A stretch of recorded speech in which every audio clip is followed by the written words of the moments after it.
బర్రెలక్క ఈ పేరు తెలియని తెలుగువారు లేరంటే అతిశయోక్తి కాదు. మొన్నటి వరకు కేవలం సోషల్ మీడియాలో ఫాలో అయ్యే వారికి మాత్రమే ఆమె తెలుసు. కానీ తెలంగాణ అసెంబ్లీ ఎన్నికల వల్ల బర్రెలక్క అలియాస్ కర్నె శిరీష పేరు 2 తెలుగు రాష్ట్రాల్లో మారుమోగిపోయింది. ఎన్నికల్లో ఆమె కొల్లాపూర్ నుంచి స్వతంత్ర అభ్యర్థిగా పోటీలో నిలబడడం సంచలనంగా మారింది. ఈ ఎన్నికల్లో ఆమె నిరుద్యోగుల తరపున నామినేషన్ వేసింది. ప్రత్యక్షంగా పరోక్షంగా ఎందరో బర్రెలక్కకు మద్దతుగా నిలిచారు. అయితే ఈ ఎన్నికల్లో ఆమె ఓడిపోయింది. కానీ జనాలు మాత్రం ఎన్నికల ఫలితాల వేళ బర్రెలక్కకు ఎన్ని ఓట్లు వచ్చాయో తెలుసుకోవడానికి విపరీతమైన ఆసక్తి చూపారు.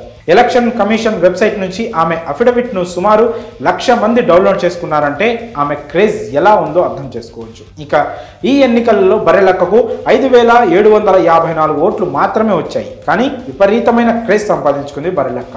ఎన్నికల వేళ పోటీలో నిలిచిన బర్రెలక్కను ప్రశంసించిన నెటిజన్లు తాజాగా ఆమెపై విమర్శలు చేస్తున్నారు. బర్రెలక్క, నువ్వు ఇలాంటి పనులు చేసుకునే బదులు బర్రెలు కాసుకో అని ట్రోల్ చేస్తున్నారు. ఇంతకు ఏం జరిగింది? ఎందుకు ఆమెను విమర్శిస్తున్నారంటే తాజాగా బర్రెలక్క సోషల్ మీడియాలో ఓ వీడియోను షేర్ చేసింది. దానిలో ఆమె జ్యోతిష్యం చెప్పే ఓ గురువు గురించి చెప్తూ పోయింది. ఎవరికైనా సమస్యలుంటే గురువు గారిని సంప్రదించాలంటూ నెంబర్ కూడా ఇచ్చింది. అంతేకాక చాలామంది గురువు గారికి కాల్ చేసి తన నెంబర్ ఇవ్వమని అడుగుతున్నారని చెప్పుకొచ్చింది శిరీష.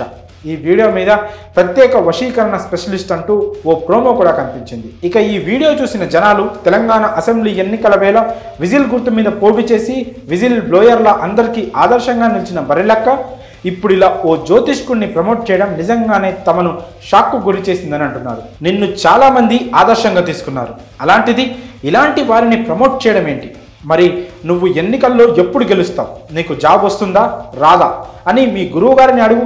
నువ్వు ఇలాంటి పనికి మాలిన పనులు చేయడం కన్నా బర్రెలు కాసుకోవడం మేలు అని ట్రోల్ చేస్తున్నారు. డిగ్రీ చదివినా ఉద్యోగం రాకపోవడం, బర్రెలు కాసుకుంటున్నానంటూ గతంలో శిరీష పోస్ట్ చేసిన సెల్ఫీ వీడియో వైరల్ అయిన విషయం తెలిసిందే. దీంతో అప్పటి ప్రభుత్వం ఆమెపై కేసు కూడా పెట్టింది. అయినా వెనక్కి తగ్గని శిరీష తెలంగాణ అసెంబ్లీ ఎన్నికల్లో కొల్లాపూర్ నుంచి స్వతంత్ర అభ్యర్థిగా పోటీ చేసింది. వేలాది మంది ఆమెకు మద్దతుగా నిలిచారు. అసెంబ్లీ ఎన్నికల్లో ఓడినా శిరీష ఇప్పుడు లోక్సభ ఎన్నికల్లో పోటీకి సిద్ధమవుతుంది. విజయం సాధించే వరకు ఎన్నికల్లో పోటీ చేస్తానని చెప్పుకొచ్చింది. అలాంటిది ఇప్పుడు ఇంత సడన్ గా గురువు గారంటూ ఎవరో జ్యోతిష్కుడిని ప్రమోట్ చేయడాన్ని నెటిజన్లు తప్పుపడుతున్నారు.